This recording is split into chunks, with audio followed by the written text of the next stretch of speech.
is Ashley Maynor, and I work over in the Career Center. Thanks all of you for coming. The RSVP list was much more robust, but obviously, as you can tell, with the weather that we've been having today, it's going to be a little bit more intimate than we were planning, but that's all right. So I'd like to start with just introducing who our panel is, and then afterwards, if you guys would like to go through and just explain a little bit about what your role is, and then we'll get into some of the questions, pre-questions that were submitted within the RSVPs. So first, Carole Dubritsky. She is the Assistant Director and ADA Coordinator for the Office of Institutional Equity. Then we have Dr. Stuart Segal. He is the Director for the Office of Services for Students with Disabilities. And then we have Suzanne Aptman, and she is the Director of Learning and Development from Lime Connect. And is Lime Connect in New Jersey or New York? It's New York headquartered. New York headquartered, okay. We're small virtual. Gotcha, okay. And then lastly is Caleb Adams, and he's the Career Planning Coordinator for Peckham Incorporated. So we're going to start with a question that we see a lot within the Career Center, and so panelists feel free to chime in as you see fit. So how do you navigate disclosing to an employer about your disability, and when is the best time to make the disclosure? What should we say or do?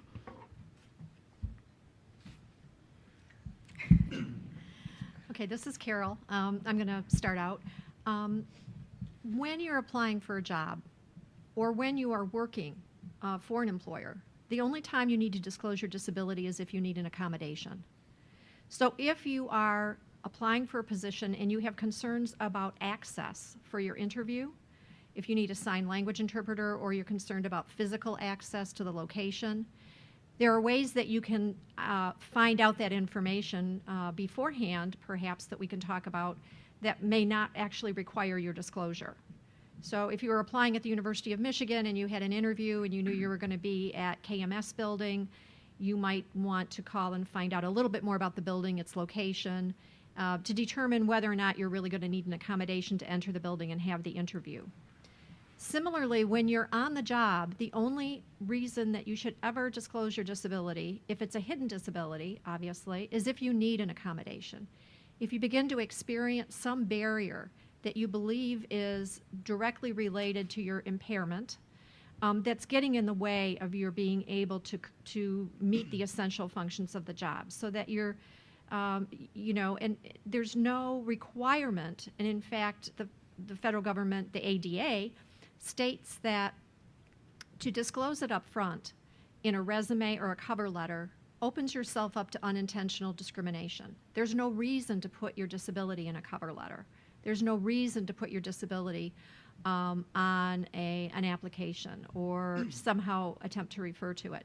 I realize the difficulty is that for many people who are asking these kinds of questions who have disabilities, the disability piece is the most fearful part, perhaps.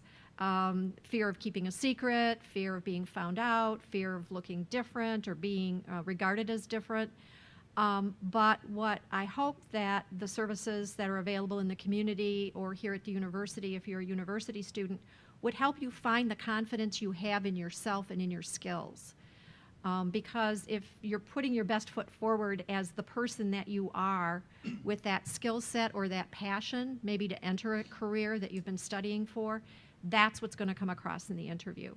And I'm sure we'll have more specific questions regarding, some specifics perhaps that you've encountered or know that people have encountered. So that would be my answer. And it was an excellent answer, because I don't know that I have really much to add except to just sort of underscore some of the things that Carole said. And I might just frame it sort of differently. One is that the only reason that I would ever encourage somebody to disclose is, A, if you need the accommodation, but the other sort of part of that is only disclose if you know it is to your advantage to disclose. So for example, it may be, and we'll let these two address this, that there are situations where a workforce is looking to diversify so that by disclosing, you may actually gain an advantage in getting an employment opportunity. And in that case, when you know that to be the case, then I might seriously consider disclosing. You know, we're in a very tricky situation. We don't want to be any more stigmatized than we already are, so we're always in this balancing act of what should we do. And I think that if it's to your advantage, disclose. If it's not, only if you need the accommodation. And I would wait on that accommodation request until after you have been accepted to the job and not before. So. I agree with everything that's been said, and I'll add a little more. When we think about it at Lyme Connect, we think about it as whether you should disclose, when you should disclose, and how. It's kind of how we take people through the process. And of course, it is a personal choice, and it is up to you at the end of the day. And so some reasons people disclose is because they need an accommodation, and that's the ideal time to disclose. Other times, and he was alluding to this, is when the company's actively looking for to hire folks with disabilities. Some people put Lyme Connect on their resume. They say they're a Lyme Connect member, especially if they're coming through our service. Typically, no one will ask you what your specific disability is, but a lot of the organizations we work with are starting to really understand the value of working with people with disabilities, not just as a mandate, but they're really starting to understand the value that's brought. Other people choose to disclose because they want to proactively shift their relationship with their manager or their colleagues. They want to ease communication. There's an elephant in the room, or there's something that doesn't seem quite, there's something that needs to be addressed, and so it kind of helps them to feel more at ease by talking about it. And this typically is more with folks with obvious disabilities. But they feel more at ease. They feel that they're able to kind of get that out of the way and then move on to the relationship, because the manager knows something's going on, you know something's going on. And so then it becomes all about how you have that conversation and have it in a powerful way. But I'll get to that in a second. Other times people disclose is, for example, in an interview, when you want to differentiate yourself. So a lot of organizations are looking at emotional intelligence, resiliency, being able to overcome obstacles, being able to adapt to change is highly regarded in today's corporation. And so people with disabilities typically have great stories to tell around how they persevered, how they overcame obstacles, how they're adapting on a daily basis. Again, it doesn't mean you should disclose if you're going to put yourself at risk in any way, but if there's an opportunity, it's a great way to kind of sell yourself. So then it becomes about how. So how you have that conversation when you do. And, we always say it's important to frame it from a place of strength. One thing I want to say about when. So when to have that discussion. They've already addressed that. And another thing I would say is when you decide that you do want to disclose, it helps if you've already built a little trust and you've already demonstrated a little value. So you've shown what you can do. You have some quick wins so that when you do disclose, they see ability first, right, and disability second. They know you're already valued. And by doing it in that way, you're going to really start to break down misperceptions. We have a lot of our fellows who, with non-obvious disabilities, there's examples of folks who will have a summer internship, do really, really well, get an offer, and then on their way out say they have a learning disability. And immediately, they create a buzz in the workspace because people go, wow, I have a whole different perception now on what it's like to be somebody with ADHD. So that's another reason people disclose, is when they really want to be advocates for change and kind of shift that conversation in the workplace. Okay, and so then the how, I'm not going to get into details now, but basically it's about framing it in a powerful way, coming from a place of strength, letting them know you're doing this because you want to be successful. They want you to be successful, right? So not coming from a place of failure or what I can't do, but I'm here to be successful and be as productive as possible. That's why you hired me, and this is this is what I need to do that. It's about demystifying disability and your specific disability, because people have stories about what it means to have ADHD or another disability. But if you can simplify it and have them see what it's like to be in your shoes, you can do that by talking about the science behind it. I think, I hear stories of folks with ADHD, for example, who they know that their peers think they're making up excuses. I hear this happens in universities too. Oh, you're making up an excuse that you have ADHD and you need more time on that test. But to really have them understand how your brain works differently, not better or worse, but just differently than somebody else's, and to understand the science behind it. And also to use, we find it's very helpful to have a metaphor that helps you to talk about your disability. So somebody with dyslexia might say, well, what it's like is, imagine reading a story and only seeing every other word. So some kind of metaphor, they go, oh, now I get what it's like to be you. And then talking about the strengths. So as somebody who has ADHD, I've had to learn how to manage my time. I've had to learn how to multitask. And as a result, I'm an amazing project manager. I would say maybe even better than some of my peers, because I have systems in place. I know how to organize because I've had to learn that. So, as I apply for this job in project management, you're getting somebody who's been practicing their whole life. Okay, I'll stop there and happy to add more later. Everything everybody else said. Just a couple of notes. Just a couple of things to remember. When you're going into an employer interview, there's a reason they posted the job. They have a business need, and it's and you're there because they want you to fill their business need. That's the number one thing on their mind. Okay, so you've got to get them to visualize you in that job, and also remember that most employers are already employing people with disabilities. You're probably not the first person that they've interviewed with a disability. They probably have people already working for them that have invisible or visible disabilities, whether they know it or not. They might not know it, but they do. So it's not to your advantage to bring it up unless it's something that's going to help them visualize you in that role.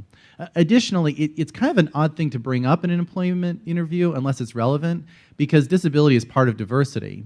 You wouldn't walk into an employment interview and say, well, do you guys accommodate black females that are Christians? Why would you bring that up unless it's relevant to the job? Do you guys have situations where if you're a Hispanic worker, I'm going to have problems on my job? You wouldn't say that. It doesn't make sense to say that. So when is it appropriate? Like Suzanne said, if it relates to the job, and if it's an elephant in the room, and it's something that you want to bring up as from a place of strength. As an example, I was working with someone who was deaf, who was applying for a fork truck position in a supply chain, and we knew the number one question on their mind was, the HR manager's mind was, can he operate it safely? And so of course that was one of the questions that actually kind of came up in a roundabout way, and we kind of said, well, this individual drives to work every day, drives a car, he has a license, he drives a car to work every day. It'd be a little odd if he could drive a car in the snow and in traffic and late at night to work every day, but we couldn't operate a fork truck safely. Additionally, we talked about how loud the work environment was at that employer, and we kind of questioned the employer, what advantage is hearing really in this workplace when most of your fork truck operators wear earphones because it's so loud, or they listen to music. What advantage is that going to be? So once that was kind of dispelled, then we could actually just focus on what the person's strengths were. Additionally, there is a lot of research that shows that individuals who are deaf actually operate fork trucks safer than individuals who are not deaf. Walgreens has done a bunch of studies on that. So in that situation, it was appropriate to bring up in the interview, because we wanted to showcase this person's strengths, and at the end of the interview, we wanted him to be the interview panel to be able to visualize him in that role. That's your goal. Line up your strengths with what's in the job description, and so that they can see you as meeting their business need. That's kind of your guiding. You want them to hire you because it's going to meet their need as a business. That's why they're either going to hire you or not hire you. So that's all I have to add about that. All right. So, next question. What are you observing of employers in effectively working with individuals with a mental illness diagnosis?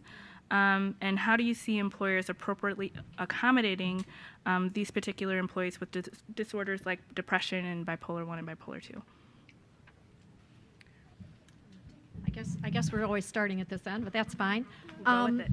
Once again, I think, especially with mental health impairment, the question becomes, why would you disclose? The kinds of situations that I've consulted with on this campus have to do with perhaps an exacerbation or a time in that person's life when things are going wrong. Things have gone great for a while.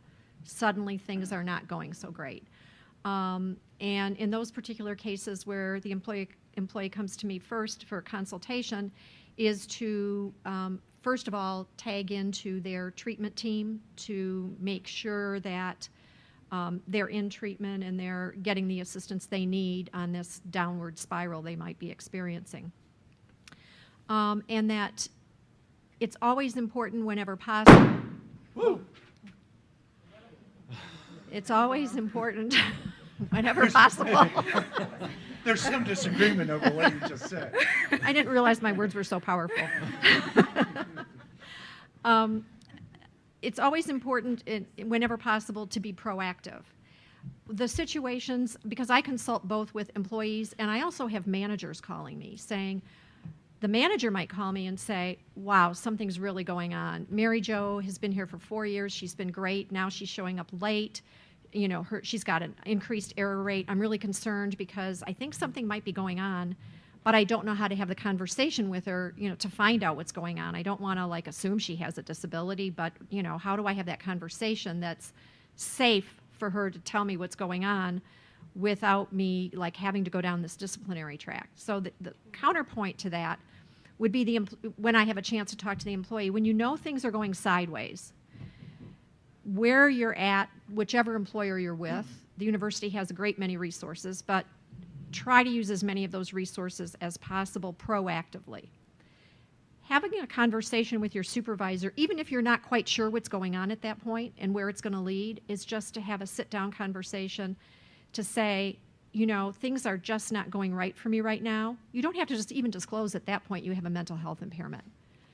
There are things going on. I'm seeking some assistance. I know I've been late. I know things are, I'm just not focused. I would like to work with you on creating a plan to go forward that will work until I can get this sorted out, or we can get this sorted out. So make it a team kind of thing. In many cases with individuals, you do need time off. You need time to concentrate and get the treatment that you need, whether it's for a mental health impairment or even a chronic illness, other types of chronic illnesses. So your employer, the University of Michigan, has a leave policy, but wherever you're working, hopefully you'd be able to have time off for that. That's actually considered an accommodation under the Americans with Disabilities Act. In some cases, you need a change in your schedule. You may need to come in at a later time. And what's important is your supervisor probably has no idea what accommodation you need. The interactive process that Stuart referred to is that conversation. When the supervisor is saying, well, you're coming in late, and if you know that perhaps coming in a half an hour late may give you that advantage because you're on a new med, or maybe because the turmoil that's happening with regards to your mental health impairment has also caused some problems within the family or support unit, that it's difficult, that maybe you need a change in your schedule for a period of time. As much as possible, we want this to be a collaborative opportunity for you to work as much as possible without having to disclose your impairment. However, when the rubber meets the road, in some cases, if you're going to permanently need a later starting time, because regardless of your adjustment to your new medication, it's going to consistently really down you in the morning. It's really going to be hard to get up and get out and get to work on time at 7:45 or 8 o'clock, and you need a 9 o'clock start time. If you're looking for something that's permanent as an alteration to what's usual in your department, they may require some documentation. And I know that's one of the questions that's on the table, so we can probably all address that at some point too for you. And I'm not in favor of lots of disclosure, and we can talk about what that would be. So I think what I'm hearing you say is you can have this conversation without necessarily saying, I'm asking for an accommodation, coming from a place of, here's some needs I have, can we talk about that? Right, because most employers are doing things for employees anyway. Right. They have family leave. There's the Family Medical Leave Act. Most employers are trying to be more flexible in reference to child care responsibilities, whether you're a single parent or you're with a partner. So many times the employer will already have policies that, if an employee, I always say to a supervisor, if you have people in your workplace and you have a parent that's having problems with childcare and you're letting them come in at 9 o'clock in the morning for a month while they find a new childcare facility, why not do it for this person without being too probative, without asking a lot of questions? Why, if you would do it for the parent, the single parent or the parent that needs to find new childcare, why would you put Mary Jo through that if she hasn't disclosed why she needs that?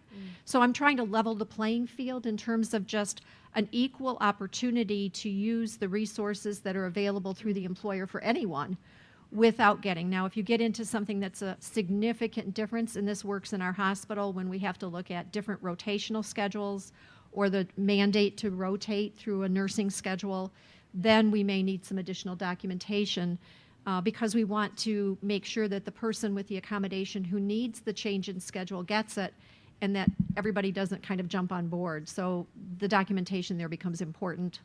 So there is a point in time when you, as the person in need, has to know, okay, now I need to make this a formalized request. And maybe the manager also needs to know when.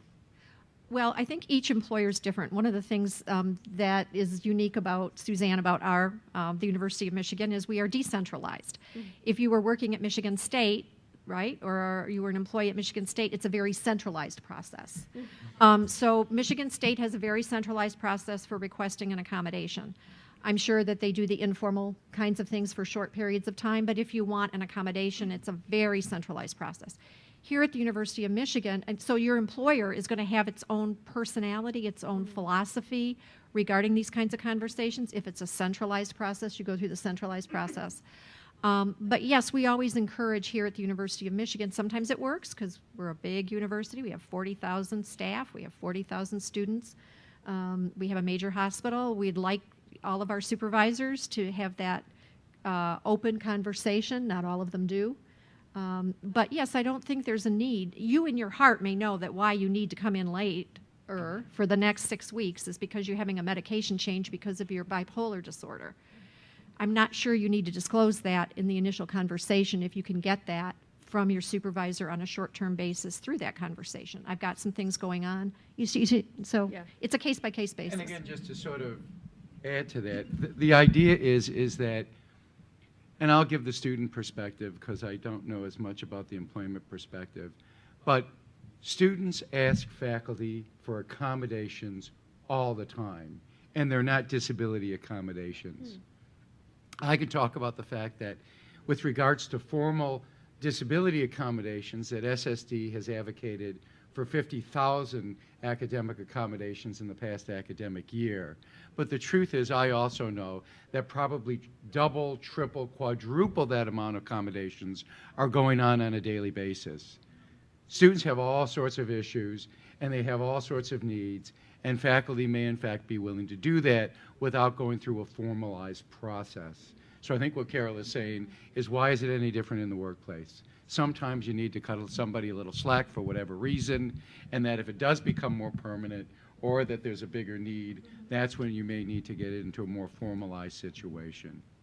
And the other thing about this, and then I'll turn it over, is just, we've got to remember that with mental health impairments, there really is a wide range of impairments. Most people with mental health impairments, very mild. In fact, there's no necessarily any impact on their performance either as a student or as an employee. And in fact, when I talk and do sort of conversations with departments, particularly around mental health, because this is one area we've got to realize lifetime prevalence of a diagnosed mental health condition is 50%. That means 1 out of every 2 of us at some point in our life is going to have a mental health condition. And the truth is that number is a lot higher than 50%. So this is conditions that people know about. So when I talk to faculty and I talk to them about mental health, I don't look at it as an us and them, it's all us. In other words, who in this room has not had anxiety? Who in this room has never been depressed, sad? Everybody has. So if you can get in touch with that, it may give you a better idea of why somebody may need some consideration now and then.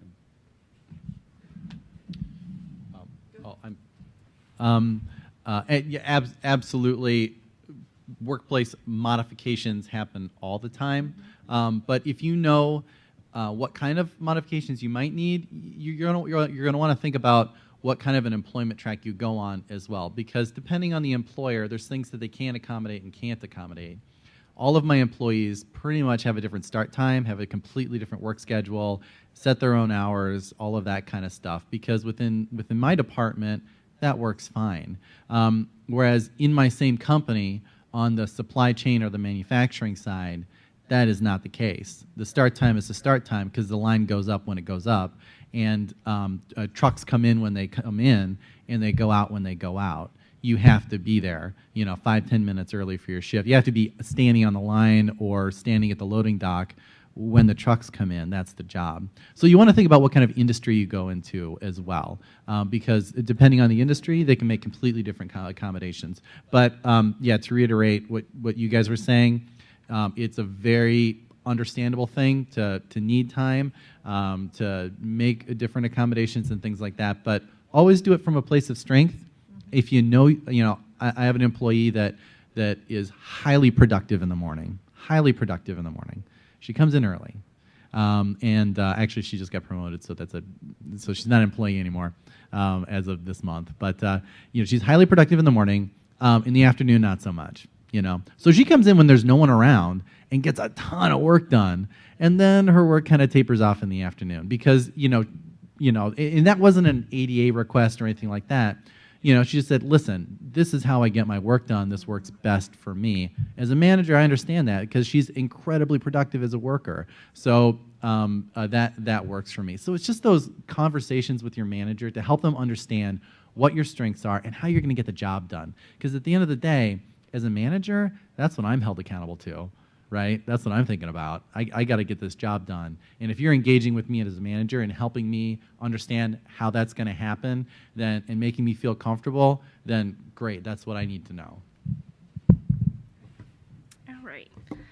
Okay, so kind of going along with that, the next question is around what motivates an employer to hire an individual with a disability? What value do they see in that?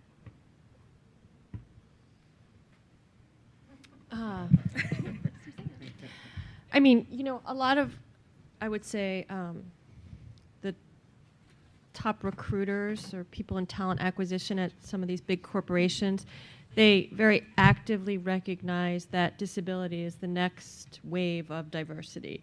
We've worked with people of different ethnicities. We've worked with sexual orientation. Now we're looking at disability. So this is the moment. And so there's the carrot part of it, which is that there's a lot of work that's being done around the value that people with disabilities bring to the workplace, at least the level playing field that they kind of bring. There's a lot of research around that, and then the other side of that is, now there's and you can speak to this more. There's the government is taking a more active role in encouraging this. So it's a really interesting time for you as a person, I think, with a disability, to say this is my moment in time to show my value, show my worth, so that corporations who are bringing us in can say, we're bringing them in because of this carrot. We're bringing them in because we see their importance and value. It's in terms of the movement, this is a really important moment in time. So learning how to disclose, learning how to communicate from a place of strength is very important right now. I'm going to pick up on what Suzanne was referring to. I think for many of you, when you were sitting here, I handed a form to you that says, seems kind of counterintuitive to everything I've just said about disclosure. It actually is a form that says voluntary self-identification of disability.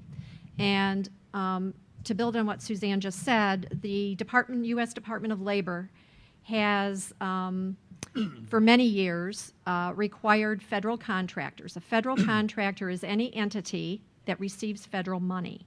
So a university or a college that accepts financial aid, their students receive federal financial aid, is a federal contractor. A hospital or health system that accepts Medicaid or Medicare is a federal contractor. And there are many employers throughout the country that are federal contractors. They do jobs for the federal government. So the Department of Labor for many years has always required these federal contractors to have a diverse workforce and to create every year what's called an affirmative action plan to report on race, ethnicity, and sex, to make sure that workplaces are diverse. The threshold this year has completely changed to now include persons with disabilities. So if you are going to be in the job market in 2014 and beyond, one of the things that will be happening when you apply for a position, you will actually have this form appear in front of you, which is called a voluntary self-identification of disability. Now that seems contrary to everything we've just said about you only disclose your disability to an interviewer or at the time of application if it's important for an accommodation or it brings you, I think Suzanne made a great case for a position of strength to kind of talk about some skills that you have because of your disability related to your impairment. The purpose of this form is to, the federal government is now requiring these federal contractors to employ no less than 7% of their workforce as persons with disabilities. So when you apply for a job at some point in 2014, this form will appear as it is. It's written by the federal government. Employers cannot change it.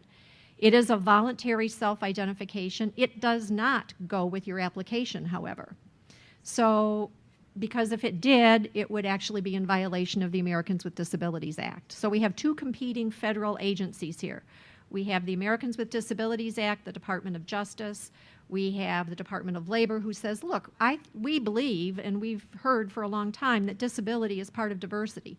Now we're going to hold federal contractors responsible for increasing the diversity of their workforce by actually knowing who is in their workforce. So, Carole, you're saying we should fill that up? So, wait a minute. So when you are applying for a job, you can self-identify or not. It's going to be blinded data that goes into a database that we have to report to the federal government. We have to have available to report on our diversity of our campus. Other federal contractors who do affirmative action plans will do the same. If you're actually offered the position and before your first day of work, you're going to be offered this form again. If you have a disability and you don't disclose it, there's no penalty.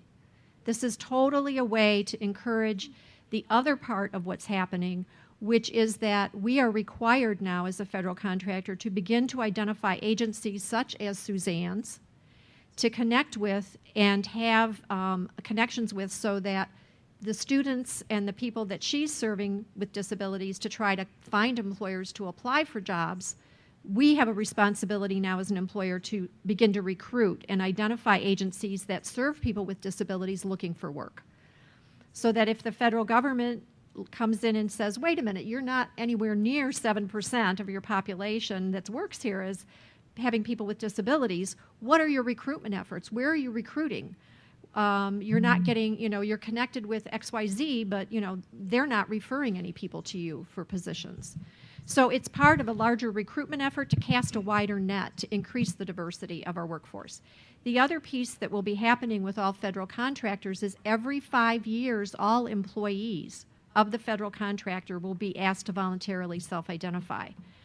The other part that we hope will happen, but I'm sure it will not happen soon here at the University of Michigan, I think there'll be a lot of concern about, wow, why would I disclose? Is it going to be an advantage? As Suzanne said, gee, it doesn't travel with my application, so why should I do it? Is it going to be held against me? I'm hoping that over time it will become a part of our diversity at the University of Michigan, and certainly I think this is the effort the Department of Labor has, where this just becomes another aspect of diversity. It helps reduce stigma so that perhaps, those applicants are more comfortable when the disclosure of their impairment actually relates to something positive that they're bringing to the workforce. So as confusing as it is with everything we've just said, be prepared to start seeing this in 2014. Whether you're working for a federal contractor, you will be surveyed, or if you're applying for a job with any federal contractor, this will come up with every application. Quick question. What do you see as the incentive for somebody to check, yes, I have a disability versus I do not wish to answer? Because until we get to that place that you're talking about, which will happen, where disability is seen as just another aspect of diversity, what's the incentive? And so are organizations, in your mind, going to get accurate numbers? So we don't believe we are going to get accurate numbers, and I think the part that the Department of Labor has overlooked here is the fact, what is the advantage for the applicant? Right. And there is no advantage for the applicant at this point. Just as though I would have to say that we do have individuals who apply for positions here and choose not to identify their race. So that is voluntary. When you apply for a job with a federal contractor, you can opt out of identifying your race. So there's no advantage. Some individuals don't believe there's an advantage to identifying race. So I think those of us who have been in working with adults with disabilities in the employment arena, see that there's a missing piece to this, which is what is the advantage to the person with a disability. Hopefully what it's meant is that employers will be using and working with agencies like yours, Suzanne, to just worry about getting the best person for the job and not worrying about disability. But again, that piece that would be missing is, why would I disclose? Right. Yeah, so we understand that, but I think someone from the Department of Labor would have to answer that for you. Thank you. All right. So, Can I? go ahead. But Yeah. I'll be quick. Sure. So in 10 years from now, if we ask that question again, I think it's going to be a completely absurd question. People are going to look at you really funny, like, why would you even say that? Just as if we asked the question, why would you hire anyone that's not a white male? Why would you even do that? 50 years ago, that wouldn't sound weird, but today, that's incredibly offensive. What are you even talking about? Most employers understand that a diverse workforce makes them better. But at the end of the day, a hiring manager, while they appreciate diversity and what they can do for their workforce and all those kinds of things, at the end of the day, they posted the position for a reason. They have a business need, and they need someone with a skill set to do that. So, when you're going into an employment interview, why are they going to hire you? Why are they going to hire you as a person? Because they need a job done, and you have the skill set to do it. So it's up to you to help that employer understand how your skill set is going to meet their business need and make them a better business. So at the end of the day, why are you going to hire people with disabilities? It's because they have the skills to do the job. That's why an employer is going to hire a person with a disability. And I like what you just said about the diverse workforce. I think another advantage is because organizations are so diverse that people with disabilities are coming in already with a perspective around how to embrace diversity and work with diversity, whether it's diverse customers or diverse colleagues or diverse employees. So there's an advantage to hiring somebody with a disability who can manage to that. One last thing. So again, like Suzanne is saying, that's a strength. I've been in a lot of employment interviews where people have brought up during the interview, listen, I come from a diverse background. It helps me understand people better. It gives me compassion for other people. And that's one of their top selling points in their story about who they are as a professional. I get other people. I'm someone who understands and can accept other people and make other people feel comfortable. And so you can throw it out there as a place of strength because employers more and more want people that have that mindset. Okay, so just keeping note of time, I want to open up the floor to Q&A. So if there's any of you that have particular questions that you would like answered, feel free to submit them to the panel. Yes. This isn't a good question, but this refers to something that you said, Carole, and just very coincidentally, yesterday Facebook. I have a lot of people who happen to have disabilities, that are on my Facebook, and someone said that he happens to be hard of hearing or deaf, and he wanted to run a forklift, and the employer said, absolutely no running a forklift if you're deaf. And here you say, Right. that this is the proper person to be running a forklift. It's amazing. I'll write him back. Okay, you should. Are those Walmart studies available? Yeah, Walgreens. Walgreens. And they, well, they're not the only employer that has recognized that. Lowe's actually is also another employer that employs a lot of people who are deaf and hard of hearing to run their fork trucks and load their trucks as well.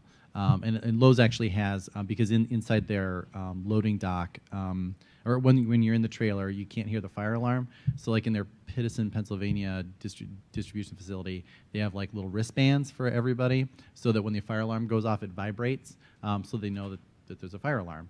And so they actually employ a lot of people who are deaf and hard of hearing in their distribution facility. So it's actually becoming more and more common. Mm-hmm.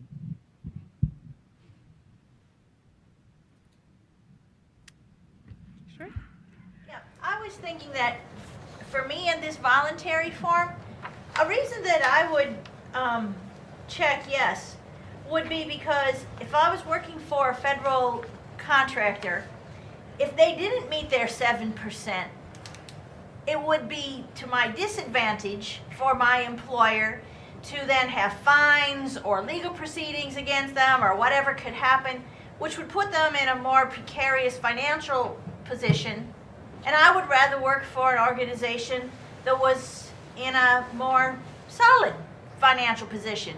So I was wondering if that kind of idea would be sort of like in an educational piece that employers that are federal contractors might say to people as they were presented with this.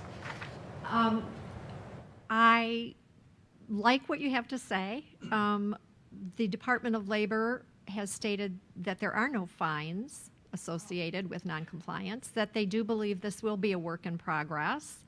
And I think that kind of gets back to Suzanne's point about, well, what's the benefit for the person with a disability? I think you made that connection. What the Department of Labor can do with any federal contractor is come in and audit. They are looking for diversity. We have to do an affirmative action plan every single year, reporting on our 3,000 or 4,000 job titles are consolidated into about 150 job groups. So we're not looking at 7% for the university, we're looking at 7% in each job group. So we're talking about 7% of nurses at the health system, 7% of people in marketing. So I don't have all the job groups, but we've kind of consolidated these into 150 job groups. So I do agree with you on principle. The other piece that I think those of us at the University of Michigan, we felt this wasn't a user-friendly form. We didn't feel that we wanted to change some language in it. We would have made it more welcoming, try to explain why we would encourage you to sign the form or to at least disclose, even though there's not a direct advantage. But we're prohibited from doing that by the Department of Labor. This form has to be as it's written. We've added how you request an accommodation and who you contact at the end of it when you start to see it on our websites. But I appreciate your attempt, but I do think Caleb had a really great point. I think those of us who have worked with adults with disabilities in the employment arena, we tend to be continued optimistic. I've been working with adults with disabilities in that type of arena since 1970s.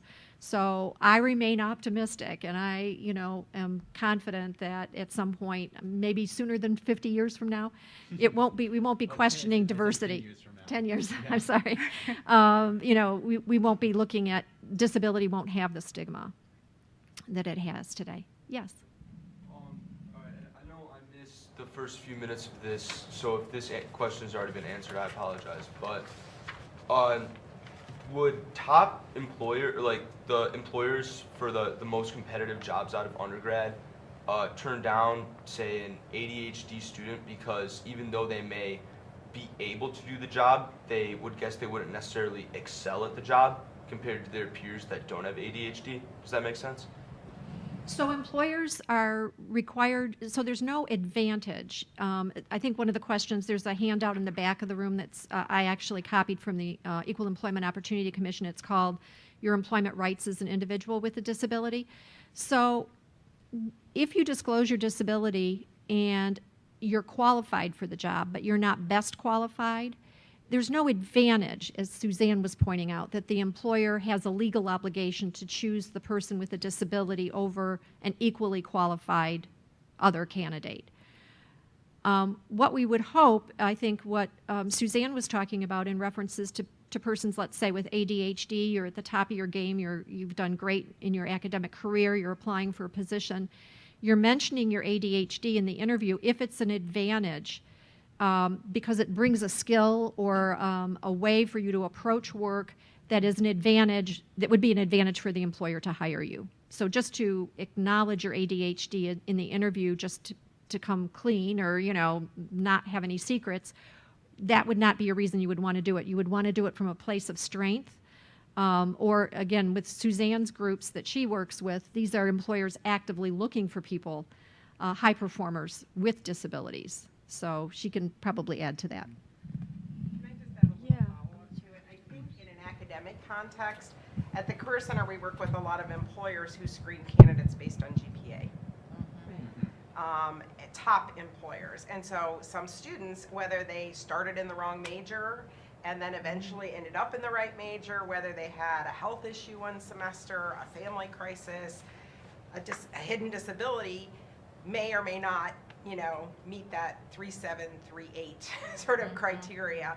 And so a follow-up to his question is then, I mean, we work with that all the time in terms of coming from a place of strength and not focusing on that and focusing how you've changed, you know, study habits or how you've rebounded after that incident in terms of strength. But, you know, are there employers like Goldman is a perfect example. You know, everybody there, for the most part, has a really high GPA.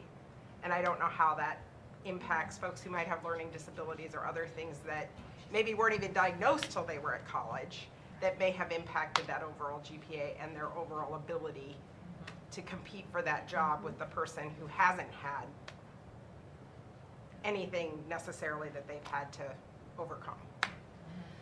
I mean, first I would say that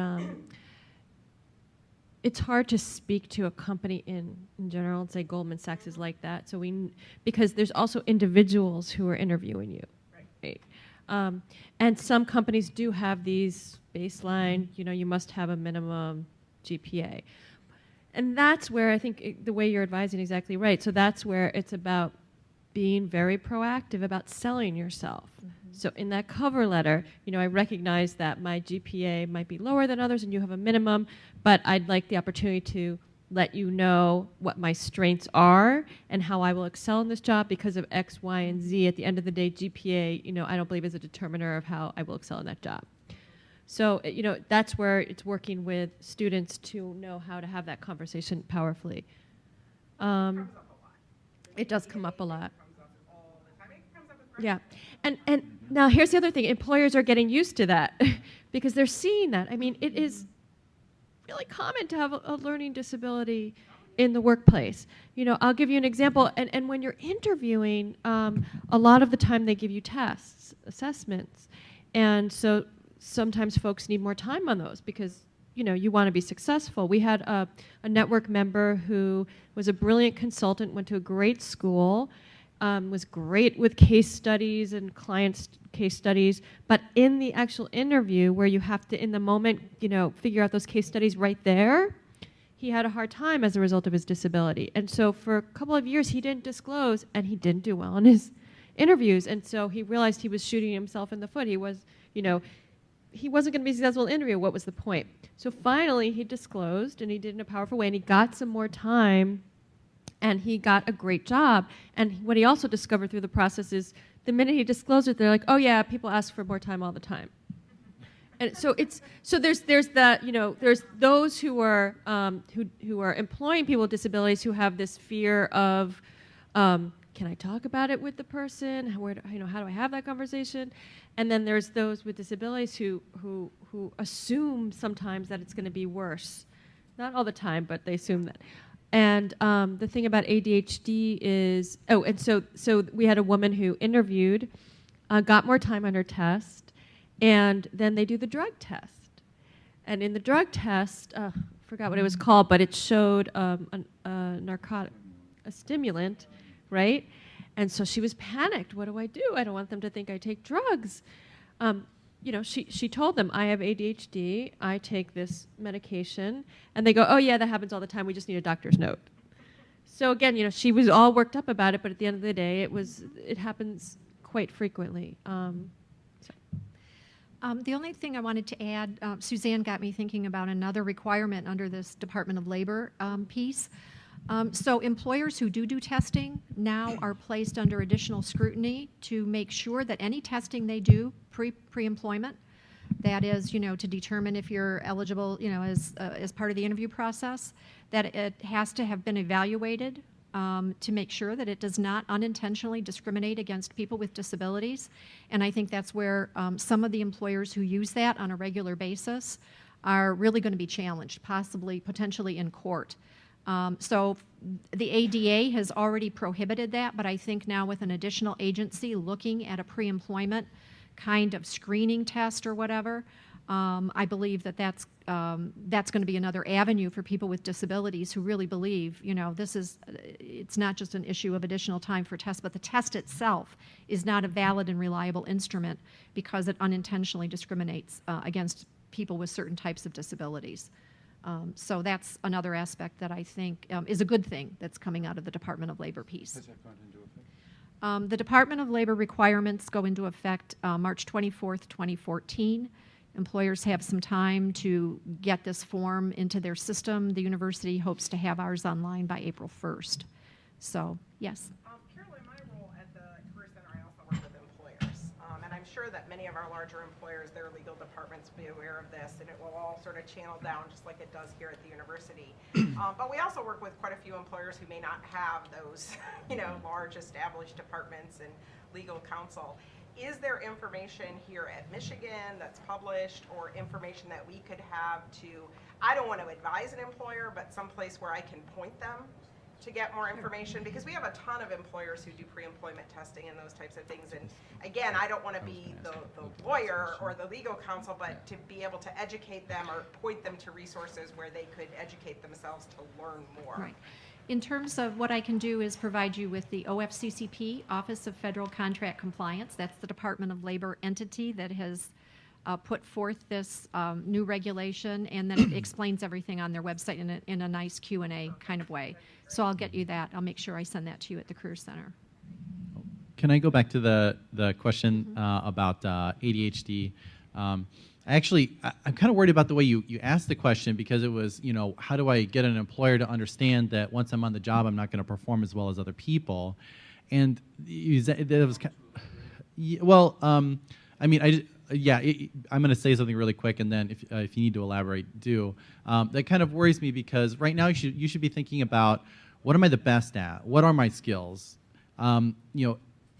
If you're worried about that, I think you're looking at the wrong kind of jobs. You made me think of actually John Kerry and George Bush, because both of them graduated from Stanford with like a 2-point something, right? Because they were both like failing their freshman year, and they turned it around and they got good grades their senior year, but both of them ended up running for president. You need to find what you're really good at and capitalize on that. Why be focused on a career where, at the best I'm going to be mediocre at this. What do you excel at, and then how do we plug that into a real job where we can capitalize on your strengths? Instead of, okay, how do I get an employer to understand that I might not be as productive as other employees? That's just, I don't know, that line of thinking, I guess, makes me think about the direction and of your career and where you're looking. I don't know if that helps or not, or if I'm way off. So I think Suzanne's example was excellent, because I'm trying to get into management consulting, and my biggest concern is my GPA. As you said, I have an upward trend in my GPA, but I almost failed out freshman year. So what that tells employers when they look at that is this kid does not have, even though he may show an upward trend, he just doesn't, compared to other, this is just my understanding, what other people told me that I talked to. He doesn't add up compared to the other ultra qualified candidates. I'm not competing against people who are near me in on paper qualification. I'm competing against people who are far above me in on paper qualification. Now, the reason I'm still pursuing it is because I'm convinced that I have the skills and the intellect to be able to do the job. So being able to communicate that is difficult though, because on paper, my skills don't come off as strong. And then Suzanne. So what's off paper is my question. What are you doing off paper to position yourself so that those hiring managers already know about you? You have the opportunity right now to go and network, be part of professional associations, and get yourself out there. All things that your peers are not doing.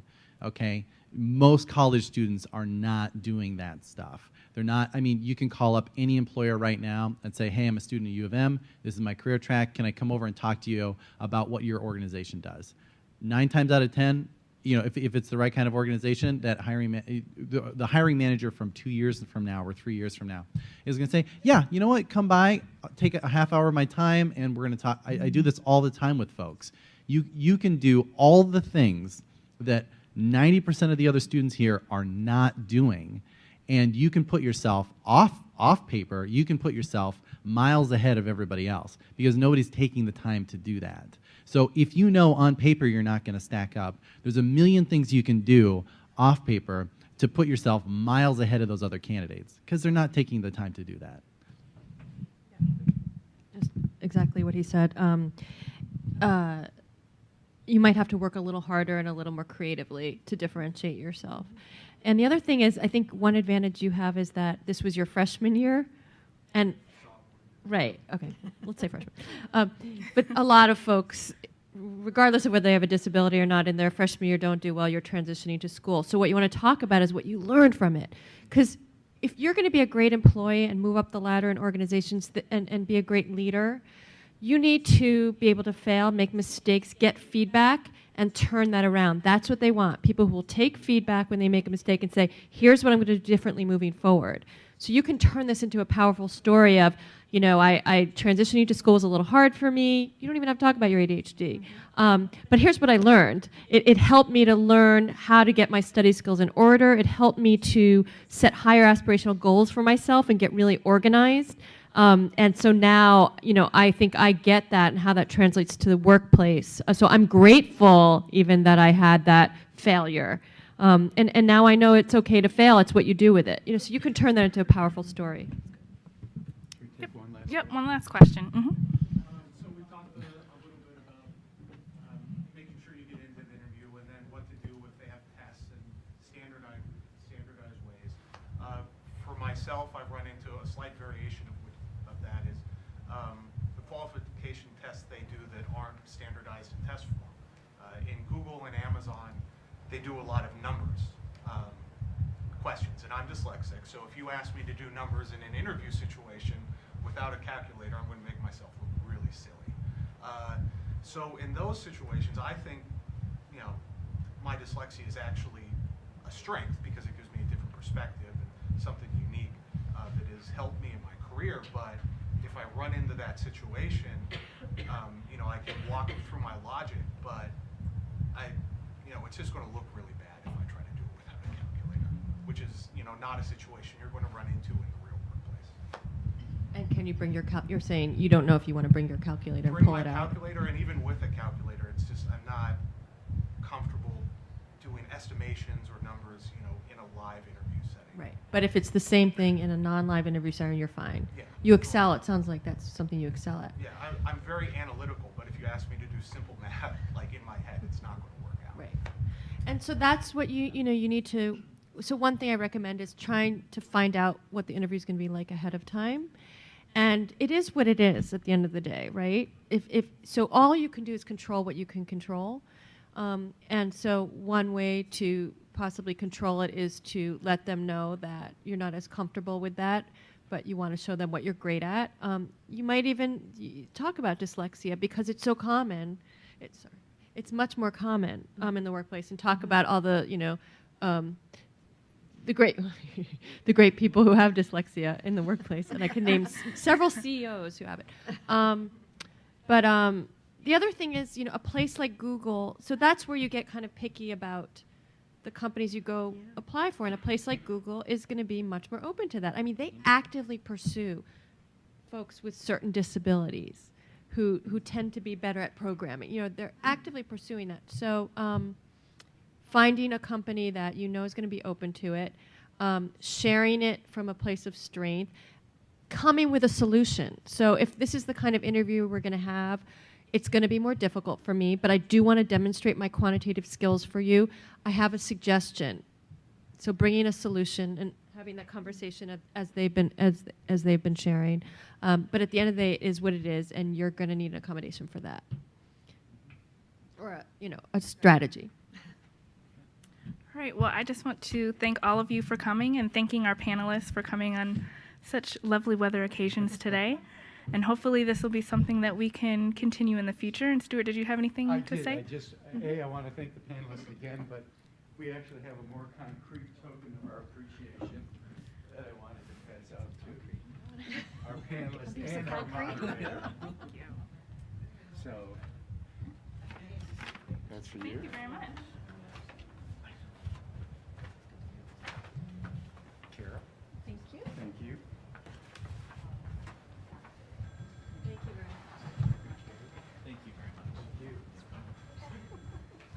Is there anything else? I just want to say that, I go to many universities and talk to many universities. I'm really, really impressed with what you are all doing around this issue, and how you're approaching the way career services and disability services are working together with students. You really don't see that everywhere. So it's really inspiring, and I think you guys are taking a leadership role in that sense. And again, before we go, I want to applaud Career Center for helping to put this together and making it happen. I want to thank you two for coming. I hope that if we can make this a yearly event, you'll consider coming back. I think it's good information. Yeah. I know, better timing. Right. Spring or fall. Because the problem with spring is I think we're too close to graduation. Oh. But fall might actually be a really good Getting time to ready do for this. their graduation. Yeah. Definitely. Okay. All right. Well, thank you all. Thank you.